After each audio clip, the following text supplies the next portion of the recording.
Hello friends, स्वागत है आपका आपके अपने लीगल चैनल सोच पर प्रहार में। दोस्तों, सोसाइटी में बहुत कुछ चल रहा है, हम सभी देख रहे हैं। आपको पता है, जब मेरी बेटी हुई थी ना, तो मेरे को उसके लिए बहुत डर लगता था। ये बड़ी होगी, इसकी शादी करेंगे, आगे पता नहीं कैसा घर मिलेगा, क्या होगा, बहुत दिल में डर रहता था। समय गुजरता गया, बेटी बड़ी हो गई। अभी पता है, उसके लिए डर नहीं लगता। अभी जो मेरा बेटा है ना, उसके लिए मेरे को डर लगता है। New would be victim of 498 है, ऐसे बोलते रहते हैं, हम घर में मजाक करते रहते हैं। वैसे तो आपको ऐसा करना नहीं चाहिए, लेकिन मैं आपको एक केस बताता हूँ प्रैक्टिकल, जो अभी हाल ही में मेरे पास आया था। उसमें क्या हुआ, देखिए, होता क्या है कि पत्नी अपने मायके चली गई, बच्चे को अपने साथ ले गई। अब बच्चा किसी का भी किसी के लिए क्या मायने रखता है वो जानता है बहुत अच्छे तरीके से। अब होता क्या है, पिता परेशान होता रहता है, 1 महीना 2 महीना 3 महीना बच्चे से बात ही नहीं हुई, बच्चा 1 साल का हो गया। कोर्ट में जाता है, मेंटेनेंस के केस में बोलता है, साहब मेरे को बच्चे से नहीं मिलने दे रही। जज साहब कहते हैं, इसमें हम क्या करें, आप जाके कस्टडी का केस फाइल करो। प्रॉब्लम ये होती है कि पिता 1,500 किलोमीटर दूर से आता है, कस्टडी का केस उस प्लेस पे फाइल करना पड़ता है। सोचता है मेरा एक और केस हो जाएगा, फिर मुझे इसकी भी डेट्स पे आना पड़ेगा। उधर से नौकरी वाले धमका रहे होते हैं कि भैया 1 महीने में एक छुट्टी से ज़्यादा लोगे तो कहीं और नौकरी देख लो। समझ में नहीं आता उसको, करूँ क्या, कैसे इतनी छुट्टी लूँ, कैसे, मजबूरी में कुछ नहीं कर पाता। फिर होता क्या है कि किसी तरह से अगर चाइल्ड कस्टडी का केस लगा भी लेता है, मान लेते हैं, तो उसमें कोई ऑर्डर हो भी जाता है तो वाइफ उसकी इंप्लीमेंटेशन नहीं करती। बहुत जब कोर्ट उसको बोलता है कंटेम्प्ट की आप एप्लीकेशन लगाते हैं, तो एक बार मिलाने के लिए ले आती है, अगली बार में फिर नाटक करती है, लेके नहीं आती। और या फिर लेकर के आती है किसी पब्लिक प्लेस पे और उसके बाद फिर आप पे इल्ज़ाम लगा देती है। इवन मैंने तो यहाँ तक देखा है कि अपने बच्चों के लिए ऐसे ऐसे इल्ज़ाम लगा देती है कि ये बच्ची को मॉलेस्ट करता है। बताओ, बाप खून के आंसू रो रहा होता है और ये इस तरह के आरोप उसके ऊपर लगाए जा रहे होते हैं। अब दोस्तों, जो मेरे पास मामला है ना, ये बिल्कुल डिफरेंट था। इसके अंदर क्या हुआ, सेम ऐसा ही सब सिचुएशन थी। बहुत समय से अपनी बच्ची से नहीं मिला था, इवन बच्ची भी अपने पापा के साथ रहना चाहती थी, बहुत अटैचमेंट था, और उसको किसी प्रकार की रेमेडी नहीं मिल रही थी। कई साल हो गए थे कोर्ट के चक्कर लगाते लगाते, कुछ नहीं। और अगर वहां से ऑर्डर हो भी गया तो मिलाती नहीं थी, यानी ऑर्डर की कंप्लायंस नहीं करती थी।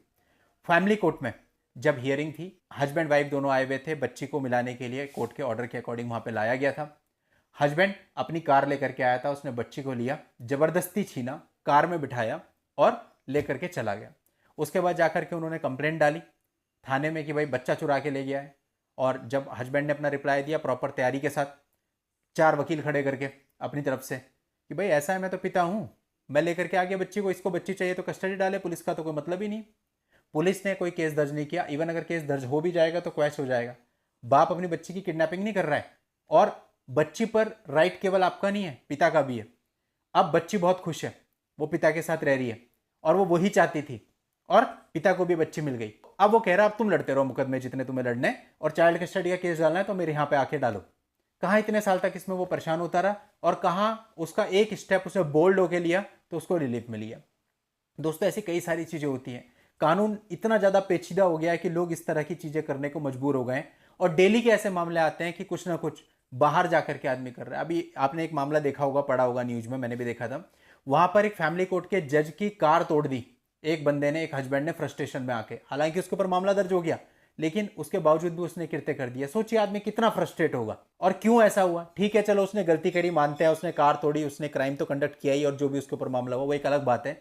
लेकिन हमें रूट कॉज भी तो जानना चाहिए कि एक आदमी इतना मजबूर क्यों हो गया इस हद तक करने में, कि कोर्ट प्रीमिसेस में खड़ी हुई जज साहब की कार तोड़ दी उसने, बिना ये सोचे कि मेरे ऊपर मुकदमा दर्ज हो जाएगा, मैं और परेशानी में आ जाऊंगा। उस बंदे की फ्रस्ट्रेशन क्या होगी और क्यों होगी, उसको कभी हम खत्म करने की कोशिश नहीं करते। देखिए दोस्तों, यही जो फ्रस्ट्रेशन होती है क्राइम का कारण बनती है, जैसे कि इस मामले में हुआ। और जिस देश के अंदर रूट कॉज पे ध्यान नहीं दिया जाएगा, वहां इस प्रकार की घटनाएं निरंतर घटित होती रहेंगी और फाइलें और बढ़ती चली जाएंगी। तो चाइल्ड कस्टडी बहुत सिंपल चीज है। कायदे से तो ये होता है कि बच्चे का वेलफेयर उसमें देखा जाता है, लेकिन बात यह है कि कानून तो बहुत अच्छे हैं, लेकिन उन कानूनों का इंप्लीमेंटेशन नहीं है। और एक पक्ष को, चाहे वो पति हो चाहे पत्नी हो, बच्चे से दूर कर देना बिल्कुल भी ठीक नहीं है, बच्चे के लिए भी और उस पार्टनर के लिए भी। क्योंकि इमोशनली केवल वो व्यक्ति समझ सकता है कि उसका दर्द क्या होगा, लेकिन दूसरा पार्टनर शायद उसको समझने की कोशिश नहीं करता, या उसको फर्क नहीं पड़ता बच्चे के इमोशन से, दूसरे के इमोशन से। आई डोंट नो कैसी उनकी मेंटेलिटी होती है। अदरवाइज मैंने ऐसे ऐसे लोग देखे हैं जब माँ बाप अलग हो जाते हैं, लेकिन बच्चे के लिए दोनों एक साथ में आके उसका बर्थडे सेलिब्रेट करते हैं, बच्चे के लिए सब कुछ करते हैं, और किसी भी प्रकार की गलत चीज बिल्कुल भी नहीं करते बच्चे के सामने। और बच्चे के वेलफेयर के लिए भी कोर्ट के ऑर्डर की जरूरत नहीं है। जो हस्बैंड है वो अपने आप पैसे दे रहा है। ऐसे इतने सारे मामले हैं। इवन कल मेरे पास एक मामला आया जहां पर एक बंदा कहता है कि सर, मेरा बच्चे को मेरी वाइफ लेकर के चली गई है, लेकिन मैं उसके लिए पैसे देना चाहता हूँ, मैं उसके स्कूल का सारा खर्चा उठाना चाहता हूँ, मैं उसके लिए ये करना चाहता हूँ, ये करना चाहता हूँ, आप मुझे बताइए मैं कैसे करूँ। सोचिए, ऐसे भी पिता हैं, और ऐसे भी पिता हैं जो एक सिंगल रुपया भी बच्चे के लिए नहीं देते हैं, और या फिर कोर्ट का ऑर्डर भी हो जाता है तो बच्चे का मेंटेनेंस नहीं देते। तो देखिए, हर एक तरह का आदमी है। ठीक है, मानते हैं आपकी वाइफ की गलती है, वो आपका 3 साल का बच्चा उठा करके लेके चली गई, आपसे नहीं मिलवा रही, लेकिन भाई इसमें बच्चे की क्या गलती है? बच्चे को क्यों परेशान करना, और बच्चे के वेलफेयर के लिए क्यों नहीं करना? मेरे हिसाब से तो बिल्कुल करना चाहिए, बच्चे को वापस पाने की कोशिश भी, और बच्चे के लिए जितना आप कर सकते हो वो भी। बाकी अपनी अपनी मेंटेलिटी है।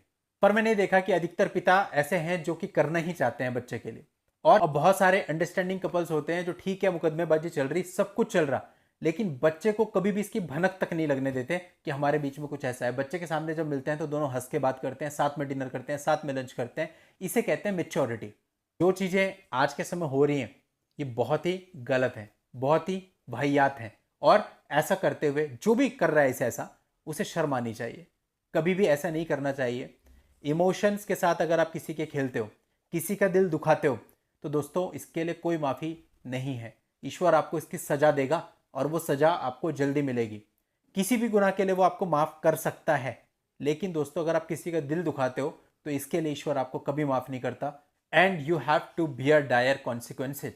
लेकिन उस कॉन्सिक्वेंसेज को भुगतते हुए भी आप नहीं सोचते हो कि ये कॉन्सिक्वेंसेज आपको क्यों भुगतने पड़ रहे हैं। तो दोस्तों इसलिए हमें थोड़ा सा डरना चाहिए।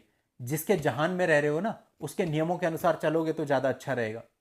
क्योंकि आप सोचिए, किसी बंदे की प्रॉपर्टी में आप जाते हो और वहाँ चौड़े में अपनी चलाते हो, वो क्या करेगा?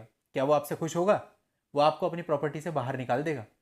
ऐसे ही यहाँ पे हम है ना इस दुनिया में, तो इस ईश्वर की प्रॉपर्टी है, उस प्रॉपर्टी पे हम रह रहे हैं, उसका दिया खा रहे हैं, उसका दिया पहन रहे हैं, और फिर हम वो काम कर रहे हैं जो उसको पसंद नहीं है। तो सोचिए आपका क्या हाल होगा। और ये डेफिनेट है, बहुत बार अपने एक्सपीरियंस से ऐसा देखा भी होगा, जो लोग गलत करते हैं उनके साथ अंत में क्या होता है इसी दुनिया में दिख जाता है सबको।